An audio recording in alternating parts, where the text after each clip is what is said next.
There has been a growing concern over the recent flooding ravaging some states, especially the northwest Nigeria, which has rendered many citizens homeless. The managing director of the National Hydropower Producing Areas Development Commission, Abubakar Yelwa, is calling on the federal government to declare a state of emergency on flooding. Chinemi Bameyi has more in this report. Flooding across Nigeria is wreaking havoc, particularly in communities along the plains of the hydroelectric power dams. The National Emergency Management Agency reports that over 200 lives have been lost and more than 38,000 people have been displaced across 26 states.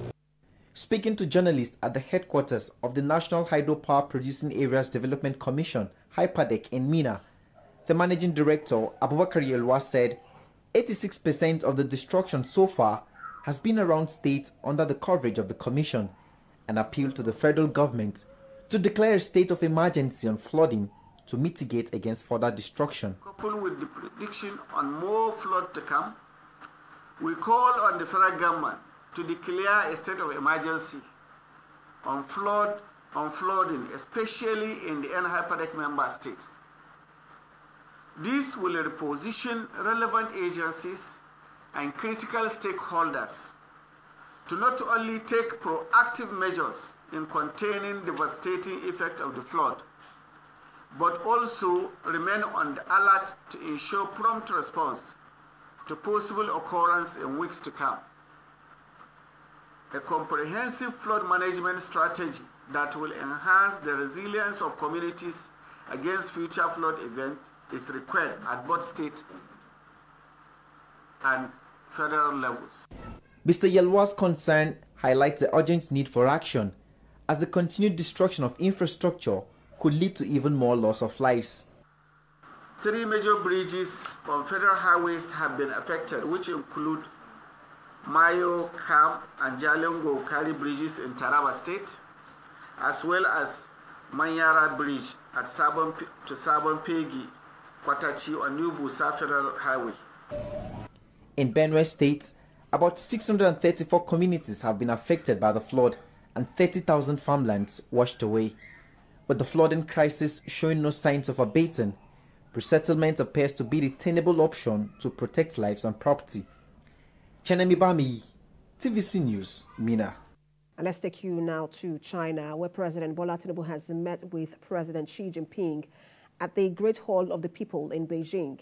This is part of activities lined up for President Tinubu's 5-day state visit to China, where he will sign several memoranda of understanding that will cover multiple sectors of the economy, including information and communications technology, refining, oil and gas, aluminium production, seaport construction, harbor construction and dredging services, financial services, satellite technology development, and other critical sectors. Nigeria's president's state visit will also include meetings with top selected chief executive officers of 10 major Chinese corporations with assets worth over 3 trillion naira across $3 trillion across multiple sectors of the economy.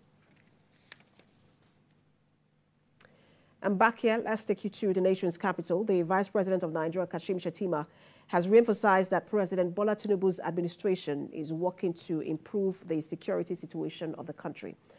The Vice President said this when he gave audience to the leadership of the News Agency of Nigeria at the Presidential Villa Abuja, where he called for regional and collective efforts to address the insecurity in West Africa's Sahel region, acknowledging that the security situation in the Sahel region has significant implications for Nigeria and neighboring countries.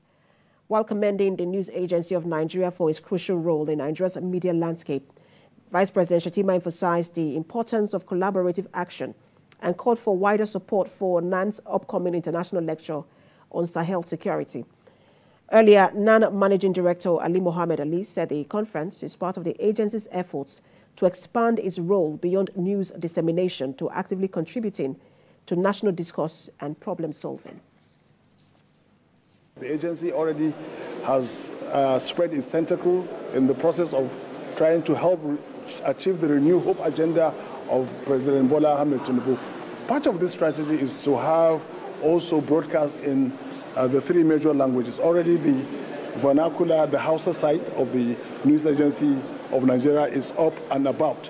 And we're hoping that before the year runs out, we top it up with another site, one of the major languages, second of the three major languages, either Yoruba or Igbo. We're still experimenting. We're looking at the right workforce, the right personnel. The Nigerian Data Protection Commission is seeking more collaboration and involvement with other African countries to strengthen the regulatory framework and enforcement mechanisms of data protection privacy. The National Commission of NDPC, Vincent Olatunji, disclosed this when he received a delegation of 9 data protection experts on a study tour from Somalia at the Commission's headquarters in Abuja. TVC News' Tijesu Adeoye reports. Digital experts from Somalia pays a visit to the Nigerian Data Protection Commission to explore Nigeria's data protection ecosystem, its unique models, and enforcement mechanisms of data protection privacy. Somalia's ambassador to Nigeria is particularly elated about this engagement, which he believes will give the delegates an opportunity to gain useful knowledge that will improve the Somalian Data Protection Authority in a transformative capacity. Somalia needed you in this critical time. Your knowledge, your experience, everything you have is needed in Somalia. Try to stand beside Somalia now, because Somalia is coming out from conflict situation to peaceful situation.